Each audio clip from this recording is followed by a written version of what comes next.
Hey team, Jason Colomb here. Welcome to Everyday Nutrition, your 4-week crash course in eating smarter without overthinking every bite.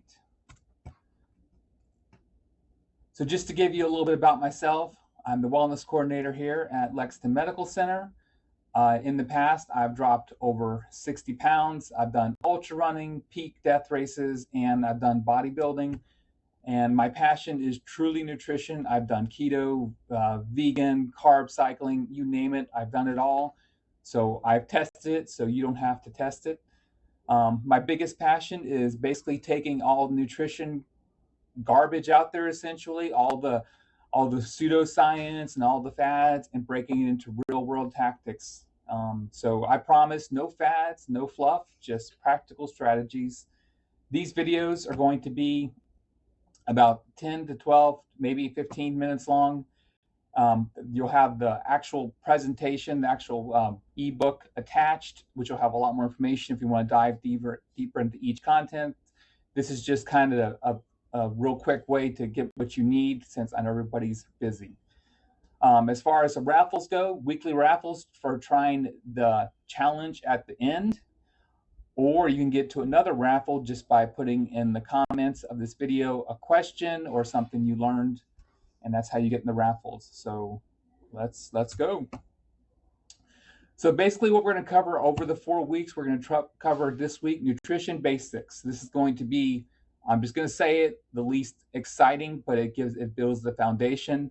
Next week is a great week. We're going to talk about labels, all the ways that supermarkets try to trick you, all the easy ways to figure out what's going on behind a label with just a few minutes. Then we're going to talk about smart shopping, navigating the grocery store. We're going to talk about eating out. And then at the end, we're talking about meal planning and prep for busy lives. So we have a lot of stuff to cover. But again, these videos are going to be short, quick, and information that you can use right away. So food, your daily power-ups. It fuels energy, focus, and mood. Pretty much your food is going to determine how you feel that day. It primes the immunity, recovery, lowers stress, and just a quick bite, a balanced breakfast can boost afternoon productivity up to 20%. Now, if you want to lower your carbs in the morning, that's a great way to keep your insulin down throughout the day. So if you want to eat a breakfast that's high in protein, that's a great way to do that. So let's go on. Why it matters: all day energy, supports hormones, brain health, and helps fends off chronic disease. Makes diet obsolete. So quick bites, just treat food like you treat sleep. It's non-negotiable. So we just need to focus on just making some better choices, and that's what we're going to talk about this week. So let's get down to the basics. What are macronutrients and what are micronutrients? So your macronutrients are things like carbs and fats and proteins, and your micronutrients are things like vitamins, minerals, and pseudonutrients. So we're going to just talk about those a little bit individually. So fats. So here's just some quick practical tips for fats. Do things like replace mayo with avocado, use olive oil, salmon, tuna pouches, use natural peanut butter. So let me just break this down real quick. So your monounsaturated fats are super important. You're going to get that from your avocados, your olive oils, and then your polyunsaturated, your omega-3s, are going to get that from your salmon, tuna, and even sardines are a great source. And those are really good for inflammation, and they're also very good for heart health. But just be aware, if you can, it helps a lot to get wild caught salmon or wild caught fish versus farm raised. So just if you can manage that, make that happen. And you just want to watch your deep fryer foods, your shelf stable pastries, your low fats, peanut butters with sugar. And just a quick, and one thing, when you get things that have that they lower the fat, they actually raise the sugar. So be aware of that. Typically, things that are typically like ranch dressing, If they lower the fat, then they raise the sugar. So just be aware of that. And here's your quick bite for fat. Your brain is 60% fat. Give it premium fuel, not fryer oil. So here's some quick myths. Eating fats make you fat. No. Excess calories make you fat. So if you wanted to eat nothing but donuts every single day, as long as you ate less donuts than you needed to sustain the energy you need for that day, you would lose weight. You wouldn't feel very good, but you would lose weight. So excess calories make you fat, not fat alone. Now the thing about fat, it has almost double the calories of carbs and protein. It has 9 calories per gram.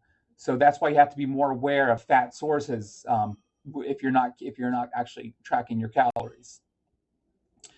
And I was saying, low fat foods are always better. Nope, that's not true. Many low fat foods are packed with sugar to improve the taste. And saturated fat is always bad. It's all about moderation. Eggs are a great source of, you have to realize an egg is essentially a baby chicken. So all the nutrients that take to make a chicken by eating an egg, you're getting that. And as long as you don't have any overly cholesterol worries, you can eat 2 eggs a day. That's the latest research. So 2 eggs a day is perfectly fine.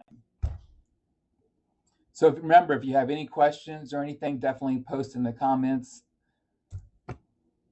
So carbs are not the enemy. So there's different kinds of carbs. There's simple carbs. It's like candy, soda, white bread. You know, the ones that you feel last, the energy lasts like 30 minutes, and then you have a low. So, and then there's your slow burner carbs like your oats, sweet potatoes, beans, berries. So again, if you eat simple carbs, they give you energy. However, it's very fleeting energy. It lasts just a little bit, and then you feel worse, while slow carbs last you longer. That's why if you ate a donut for breakfast versus oatmeal, you're going to feel longer and better off the oatmeal. And then fiber is the MVP. It keeps you full longer, feeds gut bugs, flattens sugar spikes, and so things like leave the apple peel on, easy fiber win. So that's why if you drink apple juice, you're essentially just getting all the sugar and no fiber. And so it's a good idea to instead drink apple juice, eat an apple. So your brain chews through 120 grams of glucose a day, gives it smart carbs, not candy crashes.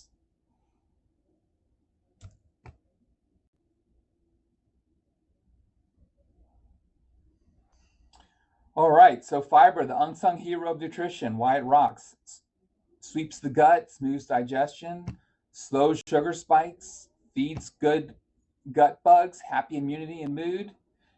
Quick daily win. You can swap juice for whole orange, like I was talking about. Toss a spoon of chia or flaxseed into your yogurt for a great fiber source. Skinned on for the fruits.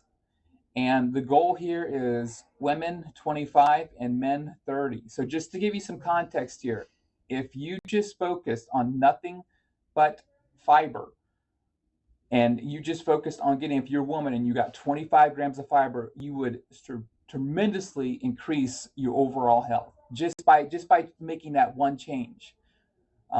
So if you have more questions about how to do that, if you want to give it a go, just post in the comments, and I'll definitely, or email me, and I'll definitely help you with that.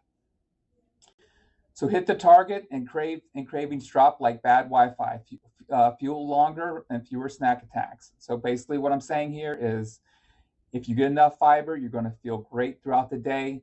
If you're on a diet, having more fiber is a great way to stay full and not feel hungry from a diet. So protein, the power player in every meal, why it matters. Protein builds and repairs muscles, supports immune health, helps you keep full. How much do you need? So you want to average about, the best thing is to have about 20 to 30 grams per meal. And the best way to do this is to focus on your plate, have 1/3 protein, 1/3 carb, 1/3 like a simple carb, and then the rest would be just vegetables. So try to get protein with every meal. Some great sources are, obviously our normal ones are Staples, grilled chicken, Greek yogurt is a great source, eggs, cottage cheese, protein shakes. Protein powder is actually an optimum source of protein because all it is essentially protein without everything, all the other stuff added to it. It's not going to be as filling as an actual food source, but if you're trying to just add more protein, protein powder is a great way to do that. And your body can only absorb so much protein at once. So if you had 120 grams of protein in one meal and then try to carry that over through the whole day, that wouldn't work that way. So you want to space out protein to get the best results from it. While other things like fat and carbs, your body can absorb more at one time. So micronutrients, vitamins and minerals help your body do everything from fighting illness to building strong bones. Water is the MVP for energy, digesting, and staying sharp. Colorful foods, the more nutrient variety. Aim for a mix of fruits, veggies, and grains. So the more colorful you can eat, the more nutrients you're going to get. And small changes like adding spinach to eggs or swapping soda for water go a long way. Real quick, talking about multivitamins. So the FDA does not regulate supplements, so it's hard to make sure that your multivitamin is a quality source. But also, if you can just try to get your vitamins and minerals from food, and then if you find out you're deficient in something, then focus on that. But the idea, if you eat colorful foods, drink enough water, uh, and eat enough variety, you should not have to take a multivitamin. That's just my opinion. All right, nutrition fads and trends. So there's keto and carnivore. So extreme carb cutting. So let me just give you an overlay right quick. All these diets, all they're doing as far as weight loss goes is they're cutting calories. If you're eating keto and carnivore, you are cutting calories because you are going to a hamburger place and you are getting just the meat. You're not getting any fries. So even if you got two patties, you're still getting less calories. So all these at the end of the day are just cutting calories. And another reason why a lot of these diets feel good is because if you're going from the Western standard diet to any of these, they typically have single ingredients, so you're going to feel better just by making that change in your diet. Um, so keto and carnivore, just really cutting carbs. I've done both of those. Obviously, the carnivore is a little more harsh. Again, they both work. Now, if you're trying to figure out, if some food's bothering you, a keto and carnivore diet are good food elimination ideas. Intermittent fasting, I still do all the time. Um, basically the great thing about intermittent fasting is there's no snacking. So that's basically why intermittent fasting is so effective, because you're cutting down your eating window. Also, if you like to eat large meals, if you only eat in an 8-hour window, your meals obviously will be larger. Whole 30, these are good. They're really not a diet or a weight loss goal. They're really just a way to kind of get down to the basics. They're very hard to maintain over a long time. I've only done the whole 30 days, and it is definitely a challenge, but they're basically just going down to whole foods. So here's the winner. Mediterranean and Dash are both excellent. I really, really like Mediterranean. Mediterranean has tons of healthy fats, and it has a tons of good sources of protein and fresh vegetables. And if you look at blue zones, so blue zones are places around the world where people typically live more than 100 years old.